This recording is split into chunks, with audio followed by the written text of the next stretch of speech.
बिहार सभी को याद है।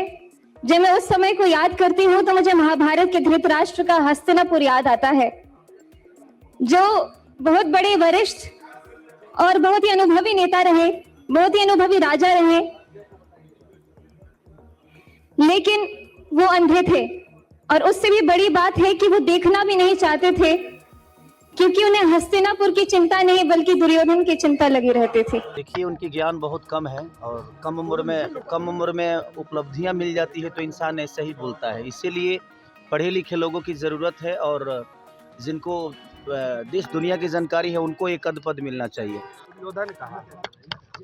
देखिए, उनकी ज्ञान बहुत कम है और कम उम्र में उपलब्धियां मिल जाती है तो इंसान ऐसे ही बोलता है। इसीलिए पढ़े लिखे लोगों की ज़रूरत है और जिनको देश दुनिया की जानकारी है उनको एक पद मिलना चाहिए।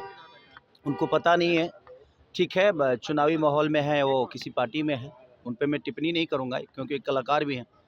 बट ऐसे शब्द उनको नहीं इस्तेमाल करना चाहिए क्योंकि एक बड़े भाई के तौर पे हमेशा से तेजस्वी जी एक इंसान के तौर पे देखा जाए तो है और उनके भी पिता तुल्य माननीय लालू प्रसाद यादव जी हैं।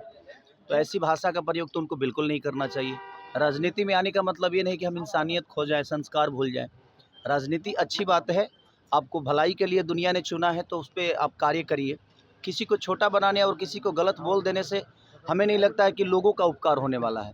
बिहार की उन्नति बिहार में काम करने से होती है, किसी को बुरा और भला बोलने से बिहार की उन्नति नहीं होने वाली।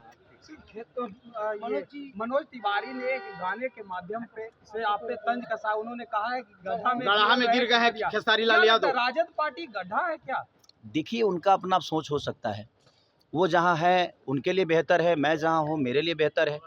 अब उनके शब्दों के साथ मैं नहीं जाता क्योंकि उनसे मेरा व्यक्तिगत एक रिलेशन है और बड़े भाई के तौर पे हमेशा से उनको मैं प्यार करता हूँ और वो राजनेता हैं।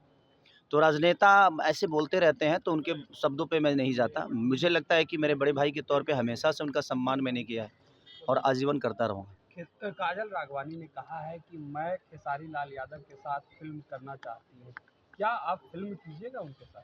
नहीं, मैंने तो नहीं सुना है कि उन्होंने कहीं कहा है, हो सकता है आप लोगों ने सुना होगा क्योंकि उन्होंने ही पहले मना किया था कि नहीं, मैं आजीवन उनके साथ काम नहीं करूँगी।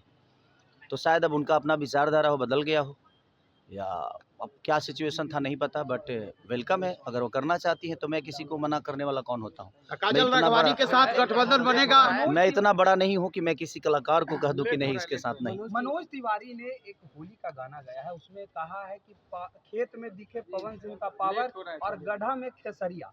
क्या लगता है इस तरीके का तंज कसा जा देखिए, रहा मैं है? क्या बोल रहा हूँ, देखिए ये दुनिया की बातें करके ना मुझे नहीं लगता कि इधर उधर की बातें करके ना बिहार के संगीत को भला हो सकता है और ना ही बिहार के लोगों का भला हो सकता है। तो मैं क्या बोला कि उनका अपना व्यक्तिगत बातें हो सकती है बट सबके लिए सम्मान है। बिल्कुल।